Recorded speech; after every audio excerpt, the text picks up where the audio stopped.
আসসালামু আলাইকুম বিয়ার, সবাই কেমন আছেন? আশা করি ভালো আছেন। এই তো যদি লাইফস্টাইল ব্লগ থেকে শুরু করলাম একটি আজকের নতুন ভিডিও। আশা করি সম্পূর্ণ ভিডিওটি দেখবেন, আপনাদের ভালো লাগবে। তো সকালে ঘুম থেকে উঠে গেলাম। আজ তো মেয়ের স্কুল খুলে গেল, সবাই অফিস আছে, তো তারা ওরা করে নাস্তা তৈরি করলাম। আগে রুটি করে রাখলে অবশ্য অনেক ভালো হয়, তো রুটি করা রাখি নাই, তো একটু দেরি হয়ে গেছে। তো নাস্তা শেষ করে মেয়েকে নিয়ে স্কুলে চলে যেতেছি। স্কুলে যেতেছে, ওর সঙ্গে ওর বান্ধবীও আসছে, তো একসঙ্গে ওদেরকে স্কুলে দিয়ে আমি একটু চলে যাবো। আমার একটা কাজ আছে বাহিরে কিছু কেনাকাটা করার জন্য। তো এই তো কিছু জিনিস কেনাকাটা করবো, তো একটা প্রোগ্রাম আছে, তাই একটু কেনাকাটা করলাম। তো বলবো না কি প্রোগ্রাম, আশা করি আপনারা আমার ভিডিওর সাথে থাকবেন, তো দেখবেন আসলে কি প্রোগ্রাম।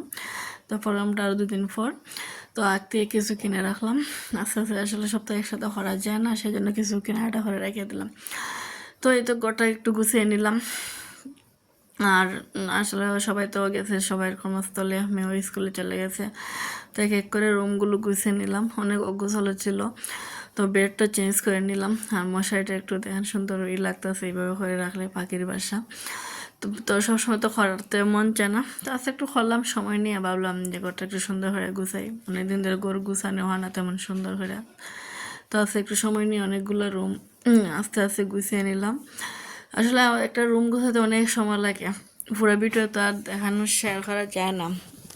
এটা সংসার গুছাইতে কমপক্ষে 2 ঘন্টা লাগে, 4 মিনিট আর 5 মিনিট আর সব কিছু তো দেখানো যায় না। তো রান্নাঘরের জন্য চলে আসলাম নিচে, একটু কী কাটবো, লেবু পাতা নেব, তো ভর্তা বানাইবো আজকে। অনেক লেবু ডাল রান্না করলাম, ভর্তা বানাইলাম, আর ভাজিও করলাম, মাছও রান্না করলাম। তো বেগুনও গাছ থেকে ফেললাম, ফেরা বেগুন ভাজিও করলাম। আর লেবু পাতাটা অনেক টেস্ট, সেজন্য গাছ নিতেছি, ভালো লাগে। আর অনেকদিন ধরে ইচ্ছে হচ্ছে খাওয়ার জন্য, তাতে শেষমেশ ভর্তাটা করে ফেললাম, খাইলাম, ভালোই লাগছে, অনেক টেস্ট হয়েছে। আমার সবজি বানাটা একটু দেখে নিলাম। তো খাওয়ার শেষে মেয়ে স্কুল থেকে চলে আসলো, তো ভাবলাম যে আজকে একটা কাজ আছে, তো যেতে হবে। তো গেলাম, চলে যেই কথা সেই কাজ, তো চলে যাইতেছি। তো গন্তব্যস্থলে আশা করি আল্লাহ আস্তে সফলতা অর্জন করবেন, দোয়া করবেন আমার জন্য, আমার মেয়ের জন্য, যাতে আমি একটা নিজের পায়ে দাঁড়াতে পারি। তো এই তো সবুজ শ্যামলা মাঠ ঘাট দেখতে আসলে অনেক ভালোই লাগে, স্মৃতিগুলো অনেক পুরানো, তারপরে একটু ধরে রাখলাম আর আপনাদের সাথে একটু শেয়ার করে নিলাম। ভাবলাম আপনারা হয়তো দেখা হয় নাই। তো আমাদের সিলেট শহরটা অনেক সুন্দর, এটা শান্তির জায়গা। আমাদের ছোট্ট একটা শহর সিলেট নগরী, আমার খুব ভালো লাগে। কোনো কোলাহল নেই, যানজট নেই, মুক্ত মনে মুক্ত আকাশে উড়া যায়। তো ঢাকা আসলে তেমন আমার একটা ভালো লাগে না, অনেক যানজট, অনেক কোলাহল, অনেক গ্যাদারিং। আমার আসলে সিলেট ছোট্ট একটা নগরী আমার ভালো লাগে, যত ছোটো হোক তত নিজের একটা শহর। তো দেখেন পেট্রোল পাম্পে কি ভিড়। এখন চলে আসছি আমার কাজ শেষ করে, তো আর ওদের বাসায় ভিডিও করা হয় নাই, ব্যস্ত তো গল্প টল্প করে কাজ শেষ করে চলে আসলাম। তখন চলে যেতেছি বাসায়।